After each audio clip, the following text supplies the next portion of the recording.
Walking Dead Season 2, Episode 10, 18 Miles Out. Thoughts? This episode is rated TV 14. Absolutely love this one, like with the ones leading up to it. Yeah, spoilers for this episode and the ones leading up to it, and let's dive right in. Yeah, this was a very effective in media res opening. I wasn't entirely sure how we were going to end up like that once it cut back. I also really appreciate that this show, I don't think there's been even once where it just like shows on screen, this is exactly, this is when this happens, including in relation to other stuff. Like you figure out from context clues if something is a flashback or present day or, yeah. Let's see. Yeah, so the let's see, Shane and Rick drive, and we have the first of several conversations between them. And yeah, I really appreciate the show really handling the conflict between the two of them. Been brewing for a while, and here really comes to a head. Love the trunk shots, very Tarantino-esque. One of them even being like a straight like POV shot as Rick puts... Did he get a name this episode? I'm still not sure. I'm gonna keep calling him Spike Boy until I know better. Yeah, putting him in the trunk, and very clever, covering his entire head and putting in the what's it called? The music thing in his ears, just in case, so that he doesn't pull that genuinely supernatural hearing, guessing, determining kind of thing that Liam Neeson's character, Brian Mills, that's it, pulls in Taken 2. And let's see, yeah, they were gonna let him go. They even put the knife, it's like, it's risky. There's some chance he's not, or there's a significant chance he's not, that Spike Boy is not gonna make it out of there. But then he goes and spoils it all by doing something silly, like say that he knows Maggie and Herschel and the farm, and just hypothetically, he could rain down hellfire on the farm, but he's not going to because he's such a nice guy. And like, it's one of those wonderful things because, like, if he was going to, this is a terrible way to go about that, because it is really, really risky for him to tell them that. And it doesn't sound like he's threatening. It genuinely does sound like he... No, yeah. He thinks of it, at the very least. The way he phrases things, he thinks of this as him saying, don't worry about me, rather than, you better, not do this, or I will, there will be consequences. There are always consequences. But you can also understand why Rick and Shane think, because yeah, I mean, it's one thing that right now he's saying, I'm not going to do anything, but he is also saying, I know exactly where you live. That's... Remember earlier when I said that later you would understand? This is later. If hypothetically he changes his mind, if his buddies find him, if the FTD crew find him here, and he's like, you know what, screw those guys, let's go to their home. Yeah, and it is that thing of like, again, I love how much this show does to make sure that both sides of the argument make sense. Rick has a point that, you gotta really think before you take such a permanent, undoable kind of action. There is no Control-Z IRL for killing a man. It's a hell of a thing.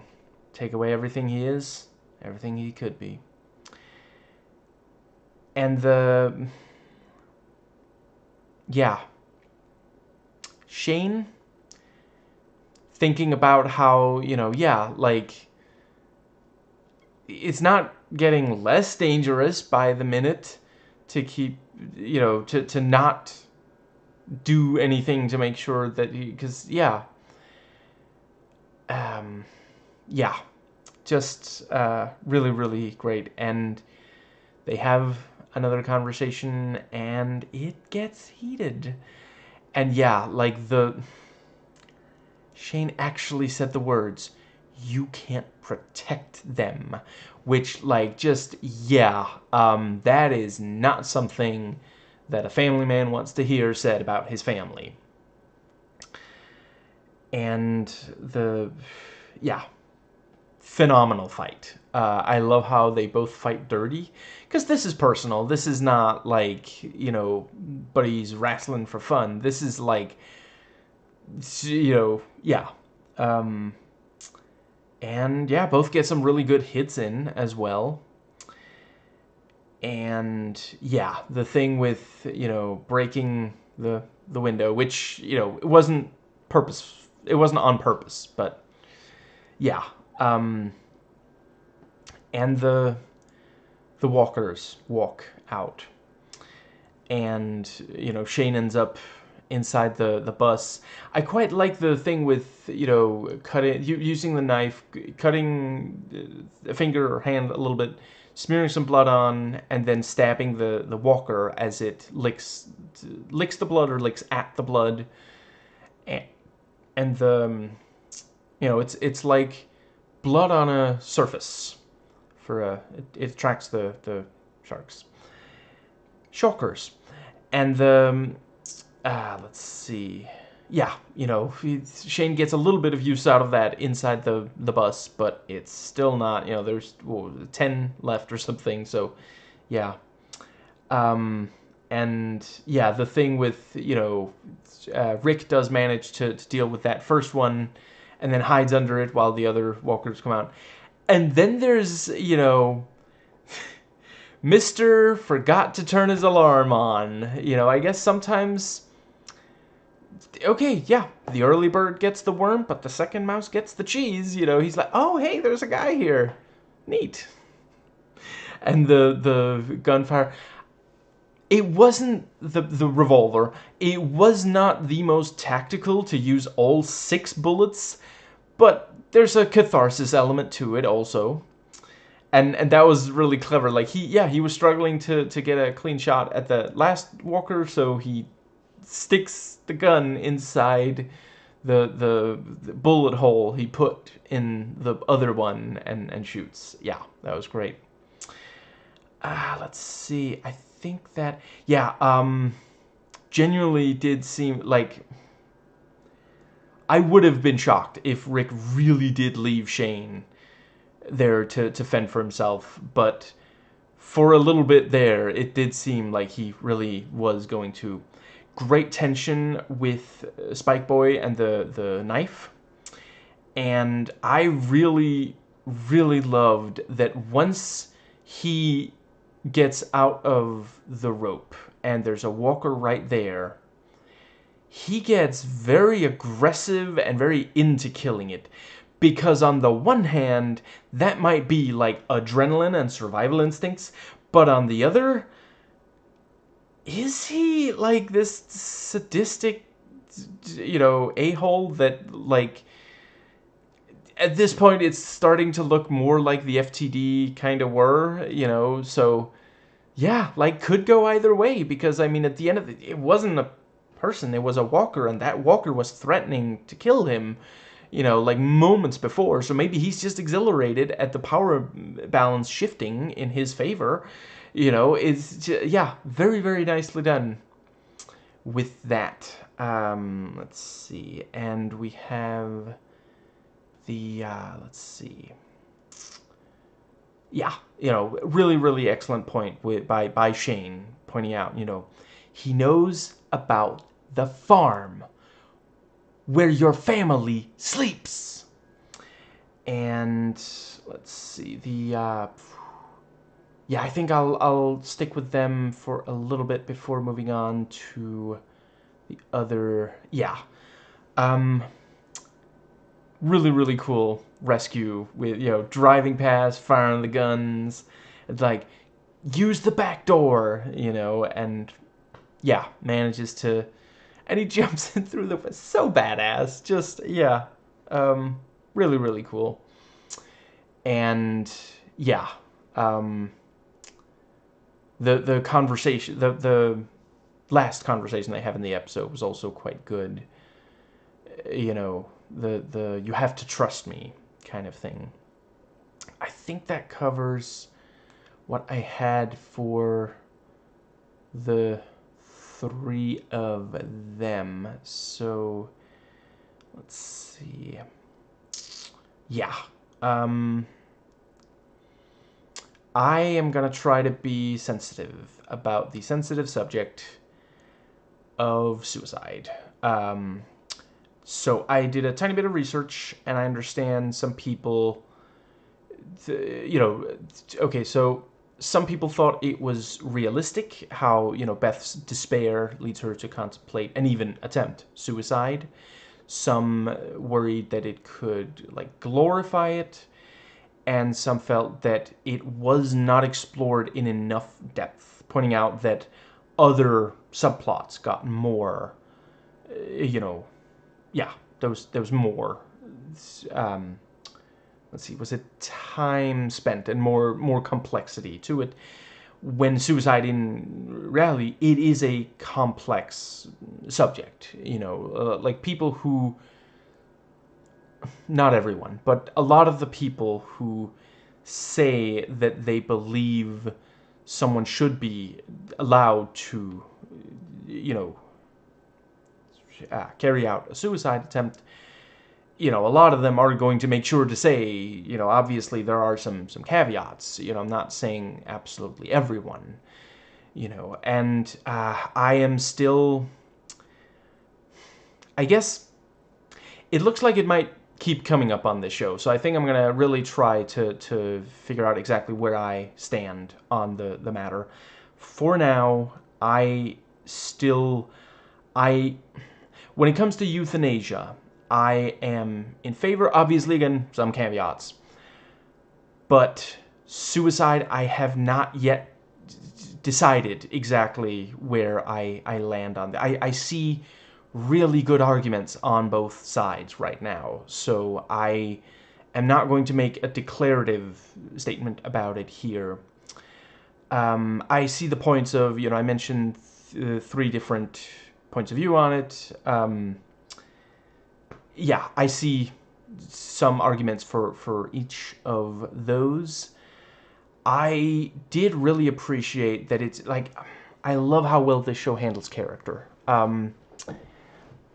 Maggie is furious with Beth because this, okay, so I've in the past messed up some of the relationships, but if I understand correctly, Maggie and Beth are sisters, and Maggie is the older sister, so she is protecting. There's what is that phrase? I am my sister's keeper, or something like that. So yeah, older sibling energy all over the place there.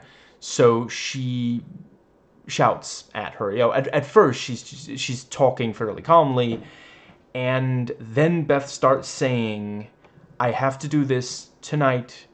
Let's do it together, both, tonight, both of us." So, it is like, I don't, as on principle, I think it is extremely rare that one person should ever shout at another person, like raising your voice if there's some physical distance, so it's the only way the other person can hear, or hard of hearing kind of situation. Sure, but like shouting, that's, yeah, you're not making your case stronger, you're just making it seem like it's stronger. But she did start by trying to calmly talk to her. And Lori very much says, we cannot let this happen. We have to watch her, constantly. Like the moment she realizes the knife is missing, she doesn't even hesitate. Immediately she walks in there and says, "You have to give me that knife," And yeah, I guess if she had dropped the plate, it might have taken her longer to realize that there was something sharp missing. But yeah, let's see. What's the other thing? Yes, Andrea. The moment she becomes aware, she is like, this is not your decision to make. And yeah, she's consistent. She does say that she herself no longer wants to die. But, and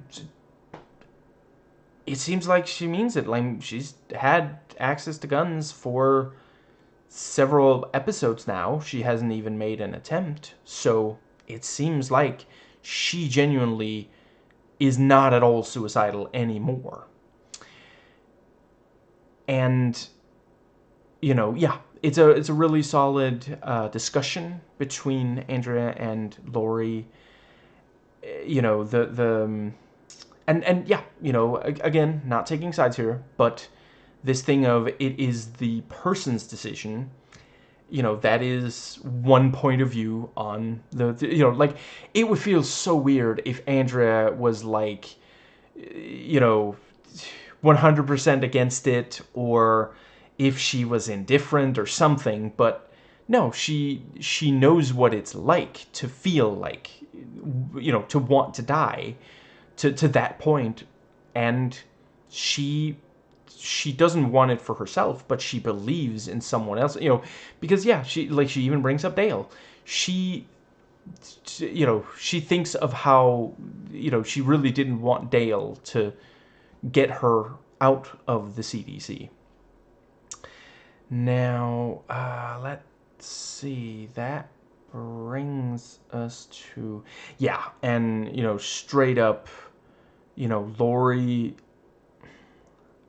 yeah, it's a pretty, it's not nothing that she accuses Andrea of. She specifically says selfish, which I think is way out of line. Look, Lori, every single time that she has had fish, she has shared it with the group. She has not sold any of that. I'm just kidding. Seriously, though, fantastic discussion there. And again, both of them have a point. And I feel like this thing, Lori says the most important thing that we can do is make sure that there is still soul and humanity here. I'm not saying those are exact words, but that's what she's getting at. And Andrea says, no, the most important thing is to keep alive, to protect, and I feel like this is, to get a little gender stereotypical, this is femininity versus masculinity.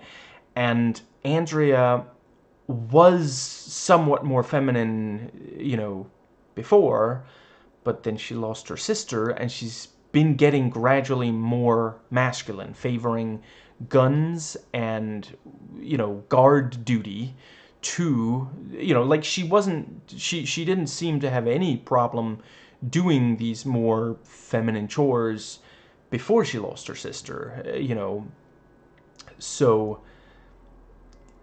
to be clear, not judging, but I do feel like this is her trying, or perhaps not even trying, maybe she already has, but finding a new identity, one that fits, because she doesn't have anyone personal to keep the spirits of up.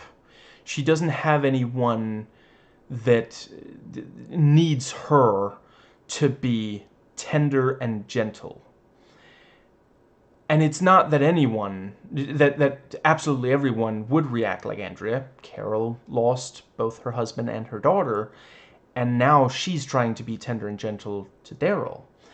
But Andrea, I think in part it is the failed suicide attempt also. She feels, she felt lost for a little bit there. She needed something to latch onto.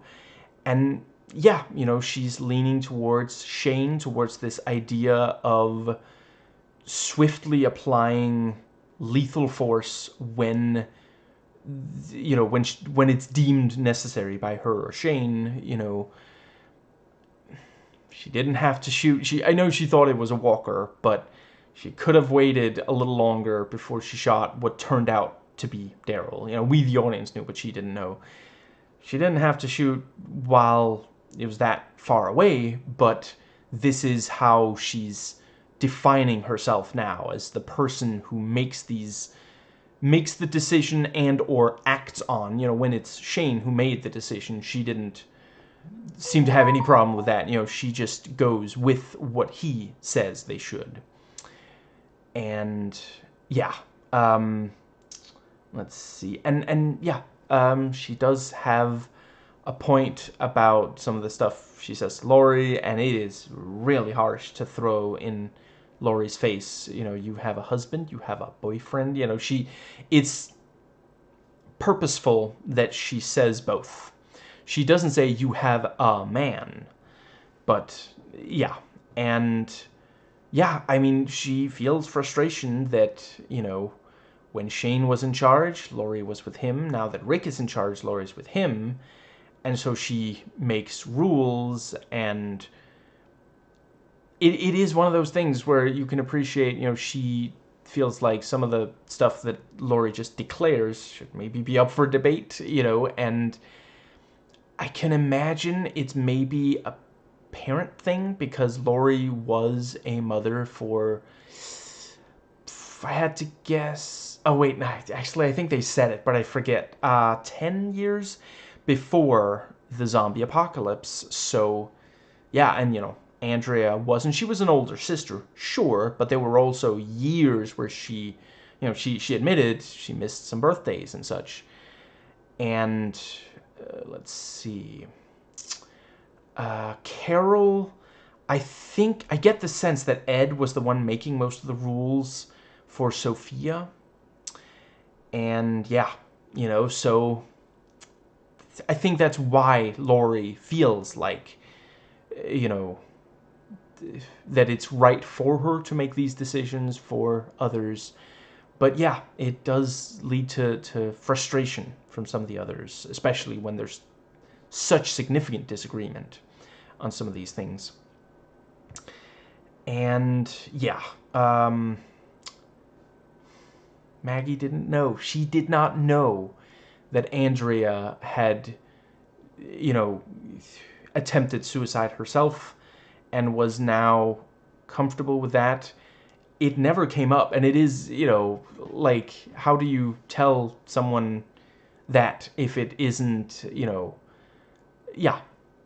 So, you know, Laurie didn't, she knew that it, you know, if Andrea was the one watching Beth, that could, you know, that's, yeah, that what ended up happening might happen. But yeah, you know, telling Maggie, yeah, like I said, how do you tell someone, because like if she just tells Maggie, please don't leave Beth alone with Andrea, Maggie's gonna want to know why, you know. And it's also one of those things where I think maybe Laurie feels like it's not her story to, her trauma to share, I think is the term. Yeah, let's go with that. But yeah, you know, Andrea walks in there, and Beth is surprised. You know, are you not trying to talk me out of it? And yeah, and yeah, Andrea leaves her alone. Beth, you know, attempts, and again, I am not making a, I'm not coming down on either side of this, but I have heard others say what Andrea says there at the end. The fact that that the cut was not deep enough to kill means that Beth chose to live. And, you know, now you won't have to watch her every second. Now it's not, you know, if you kept, you know, preventing her, you know, she would keep trying to find a chance and eventually try. And now it's, you know, she sees it as solving a problem. And again, I can understand her point of view. And it does really bring up that interesting, because whose decision is it? If I can understand the argument that it shouldn't be Beth's, that she is not in her right mind right now.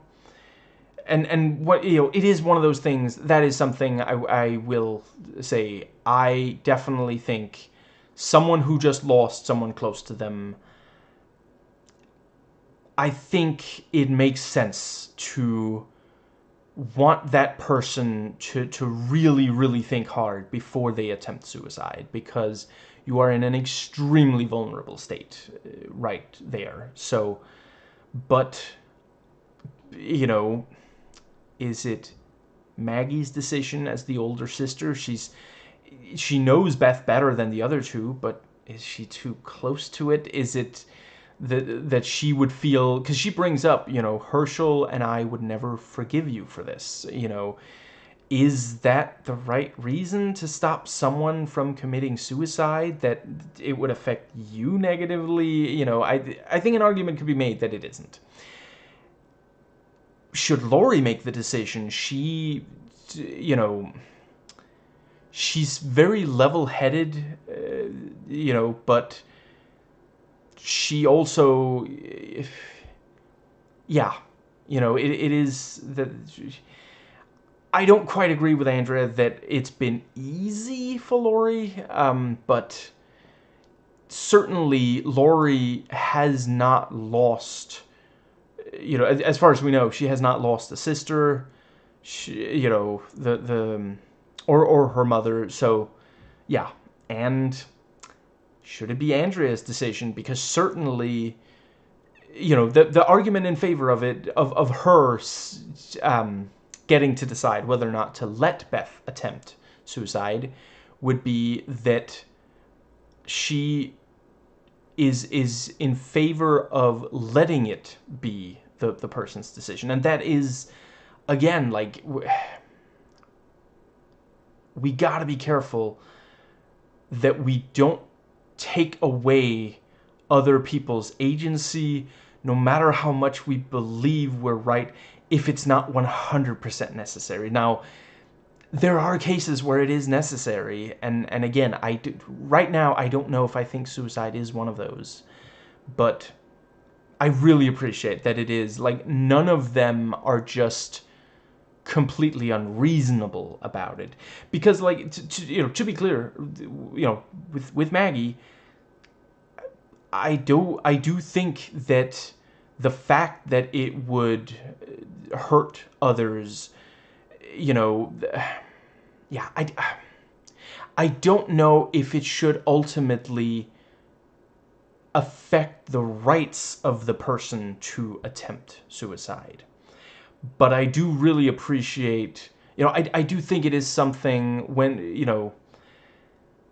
the discussion about it, it does make sense to take that into account, Now, yeah, and by the end, like, yeah, Andrea is relieved, and she does care. She doesn't like whatever she wanted to. Like, she's like, but is she okay? And when she's told the cut wasn't that deep, she's relieved, and she's like, she wants to live. This is a good thing. Like, she's also not like, I thought she wanted to die. Because at the end of the day, Andrea believes that it is Beth's decision to make. It is not the decision of, the three of them.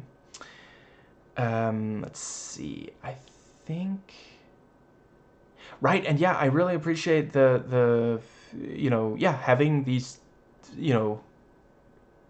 4 women in this situation that, yeah, they're trying to figure out, none of the men get involved, for understandable reasons. I'm not saying it would have made sense to, but yeah,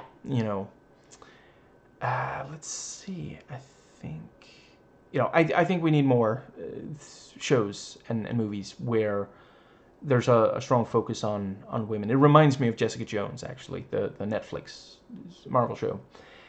And yeah, there at the end, Maggie, like, I actually thought she was straight up going to, like, strike Andrea, but there's no egg in sight, so I guess Glenn is still hatless, isn't he? Such a shame. But yeah, she tells her, you are not welcome here. Just, yeah. And yeah, just really, really powerful. I appreciate that the show didn't handle it as well as it could have, but I do really, I respect the attempt, and clearly there was an attempt. Like, it is impossible to claim that they didn't care about. I've seen a lot of scenes where in movies and shows where suicide is treated as just like it's just shock factor, or yeah, glorification, romanticization, stuff like that. But here, yeah, clearly they did want to properly explore this, and yeah, I really, really admire them for tackling such a taboo subject and really trying, if perhaps not completely getting there, at the nuanced discussion that something like suicide does deserve and require. This is not an issue where I would personally argue, I don't think this is an issue where you can really say that, there is... I have to choose my words carefully.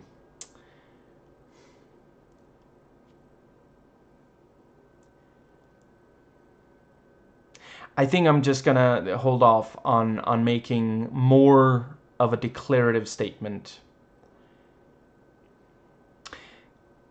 than this.